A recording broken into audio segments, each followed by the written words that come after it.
No. That's what you're essentially saying, that it's impossible to accept the fact that you are distinct from your father, right? Because you're human, but you're still his son. God is not the same. It doesn't change the fact that you're his son, and it doesn't change the fact that you're human, that you share the same nature as your father. Jesus is the unique Son of God because he comes straight forth from the Father, from the very essence, therefore making him divine. There is nothing incoherent about it. You can't even make it. You can't even say that this is irrational. Irrational. Right. If the view that the Son of the Father proceeds forth from the very essence of the Father, how is that irrational?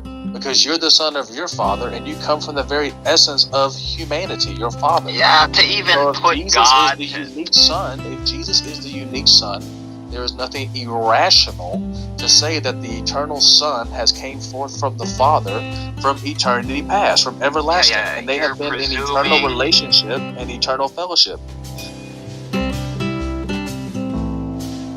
That's just my Christian belief. The Trinity. You're asserting the Trinity. Why can't I appeal to somehow the I need to accept the axiom of a Trinitarian God, and this is the only way I can understand this scripture. No, we don't I'm not start going to do that. with the Trinity, and then that's what he's doing.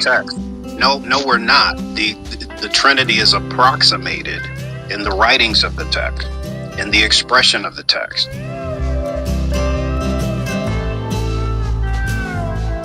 Okay, so you have to understand that. As a matter of fact, let me ask you, because earlier you brought up Jews. Have you read any Jewish commentaries on the Gospels? On the New Testament? No. Okay. All right, well, let me just share a couple of things with you and show you how they see exactly what we see. They just reject it. They don't do what you guys do and go into these texts and then lie and say, I already explained this to you, DL. Okay, so let me just let me quote a couple of things. No, go ahead.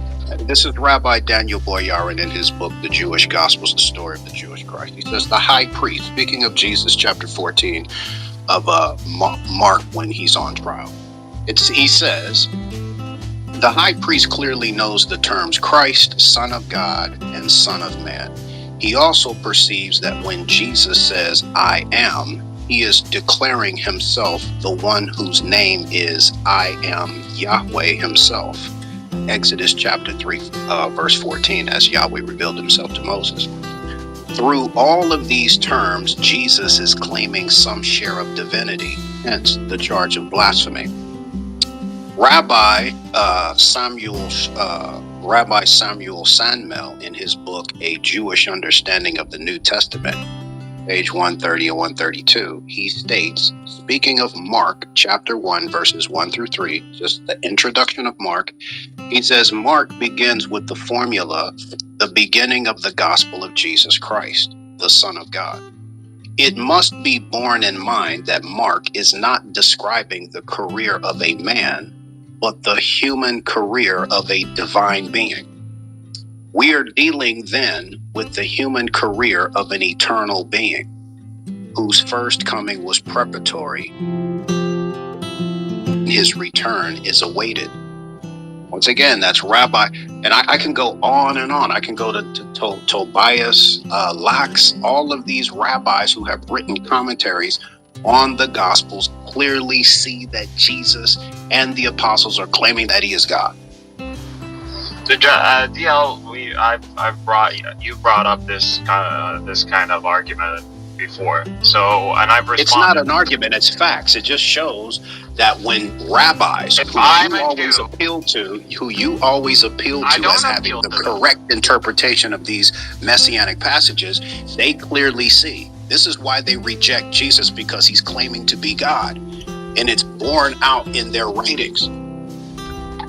Yeah. So when you come to me saying, no, these gospels don't say that Jesus is God, you're literally going against what rabbis clearly say. Yeah, and there's literally Jews on this app that will tell you that the New Testament teaches blasphemy, that Jesus claims to be God. They'll tell you this. GGK, ask GGK. He'll tell you straight up, the New Testament clearly says it. Listen, it doesn't matter. I'm just telling you. Yeah, but what I'm telling you is there are non-Christians who also read the New Testament and understand that Jesus claims to be divine. Again, are you guys done? Because I understand your point loud and clear. But and let me explain something to you. But Daniel Boyarin's commentary is strictly on the Gospel of Mark.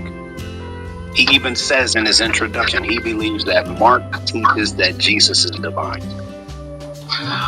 DL, if I'm a Jew and I want a clear argument to deny Jesus as the Messiah, I would literally accuse him of being God. That's what I would do. So again, he's coming up with a conspiracy. This is the best way to prove he's a heretic. This is the best way to prove that he is blaspheming is by saying, oh, he is claiming to be God. There you go. End of story. Everything he's saying is no longer the truth. Everything he did, all the miracles, all of that falls. What's that you say? What's that you say? Yeah. Well, that's again because the Jew thinks about God the same way I do. Well, I mean, that's why the Pharisees wanted him killed. They knew he was claiming to be divine, and they thought it was blasphemous. But the problem was they didn't know who their Messiah was. He even challenged them. He said, "If you would have read the prophets, you would know who I am. You would know about me." He even challenged them. So, like, I don't understand why this is something that you think just like, oh, this is some knockdown. This isn't a knockdown. You just reaffirm what our scriptures say, that there were religious leaders who knew that he was committing blasphemy because he was divine. And what we Christians are telling you is, no, he didn't commit blasphemy because he was divine. He was the divine Son of the Father. So there's nothing illogical, incoherent, or inconsistent about that. Period. It's not blasphemy because he is God. He is the divine Son.